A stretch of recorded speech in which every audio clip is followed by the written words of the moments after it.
As Assembleias de Deus elegeram seus santos, mas falta assumir que tem uma mártir, feita não por inimigos da igreja, mas por ela própria. Gedeon Alencar.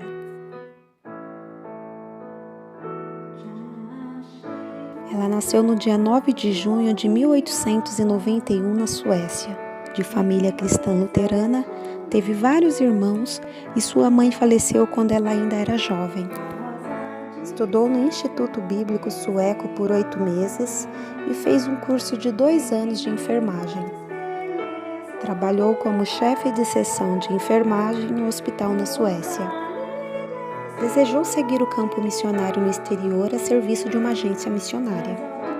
Um irmão chamado Adolfo Udin profetizou para Gunnar Wingre sobre a vinda dele ao Pará e também que ele se casaria com uma moça chamada Strandberg.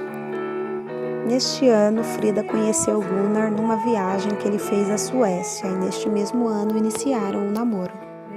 Foi batizada nas águas na igreja Filadélfia de Estocolmo. Recebeu o batismo no Espírito Santo. Desembarca no Brasil aos 26 anos de idade.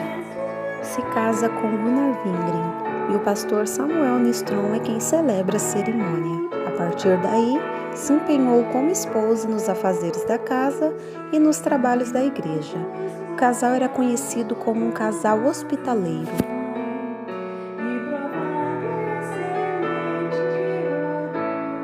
Frida teve tumor e vertigem no parto da terceira filha.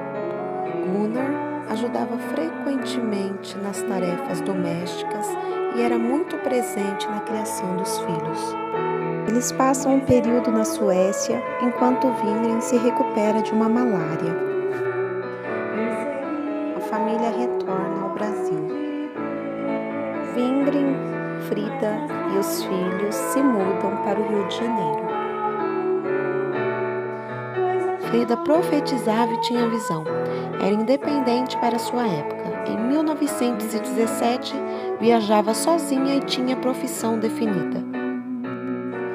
Enérgica em tudo, porém alegre e bondosa, desprendida em compreender e resolver todas as situações num só momento.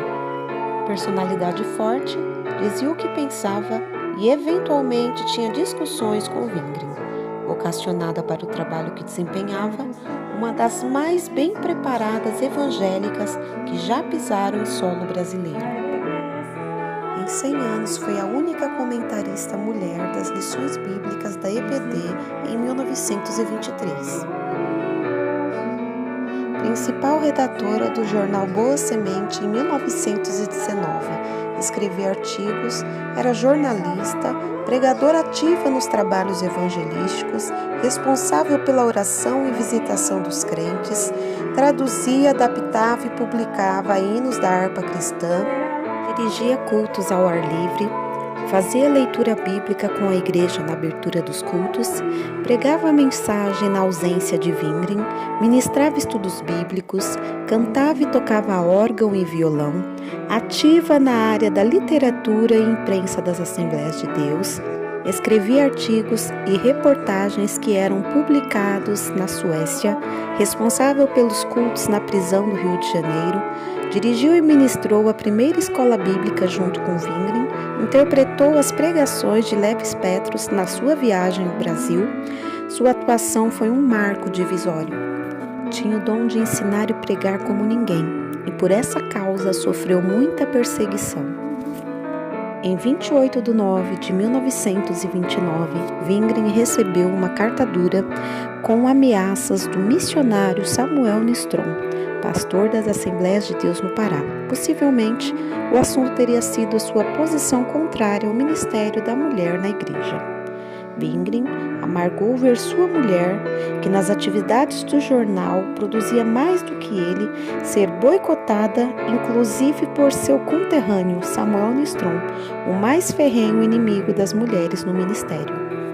Em novembro de 1929, Samuel Nistrom veio conversar pessoalmente com Wingren. Não se humilhou e continuou sustentando que a mulher não podia pregar nem ensinar, só testificar. Liston viajou a São Paulo e Santos e trouxe Daniel Berg e Lud Green para pressionar Wingren em mais uma conversa. A divergência chegou ao clímax e houve uma separação ministerial. Neste mesmo ano, 1929, o jornal Som Alegre se tornou um órgão oficial e nacional da Igreja. Foram agendadas reuniões para os dias 17 e 18 de dezembro de 1929 na cidade de Natal, no Rio Grande do Norte. O público-alvo eram os obreiros nacionais. Alguns não eram pastores. O pastor Cícero Canuto de Lima esteve presente. O objetivo era abordar e procurar solução para a crise ocorrida nas Assembleias de Deus. A origem do conflito pode ser encontrada através das correspondências trocadas entre irmãos. Na carta de Otto Nelson é possível perceber que missionários amigos seus desejavam impedir a atuação da mulher. Em 1930, começou a circulação nacional de um manifesto elaborado por obreiros do Nordeste, convocando para a Convenção Geral no dia 12 de junho de 1930. Frida traduz parte de um artigo escrito por um missionário para defender o trabalho da mulher na Assembleia de Deus.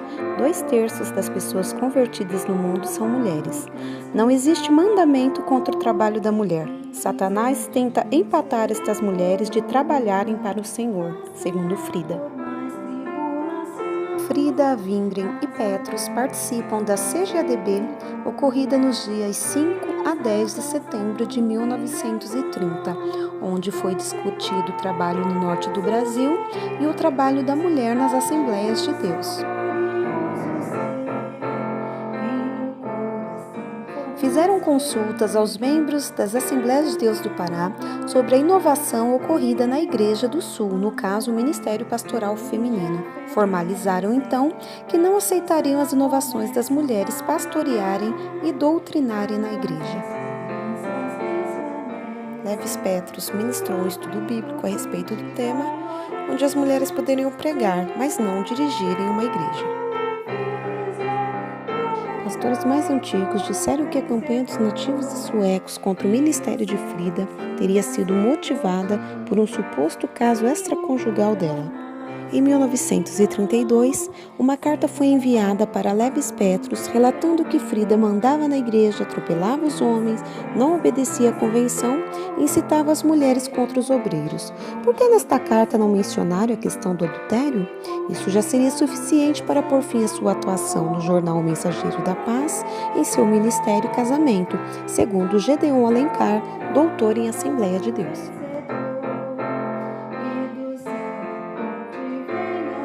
Ocorreu desentendimento entre os missionários e pastores nacionais por causa de Frida. A família Wingren voltou para a Suécia em 1932 e um ano depois Wingren veio a falecer. Disse que a grande causa de seu retorno foi o agravamento dos problemas de saúde de Wingren. Mas doente ele sempre foi, desde adolescente. Com certeza sua doença foi agravada pelo embate em defesa de sua mulher.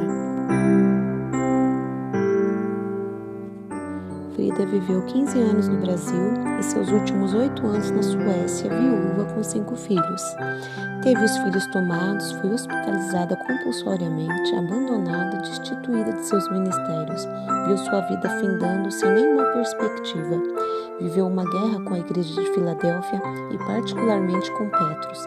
Ela tentou voltar para o Brasil, mas a Igreja de Filadélfia não permitiu. Tentou ir a Portugal, onde ocorreu o mesmo. Por fim, tentou voltar por conta própria, mas quando estava na plataforma do trem com as crianças, um grupo da igreja a impediu. Frida foi levada à delegacia e de lá internada compulsoriamente no hospital psiquiátrico em Estocolmo em 25 de dezembro de 1934. Era louca antes de ser hospitalizada ou se tornou louca depois? Viveu os próximos 6 anos, tendo alucinações, vindo a falecer em setembro de 1940.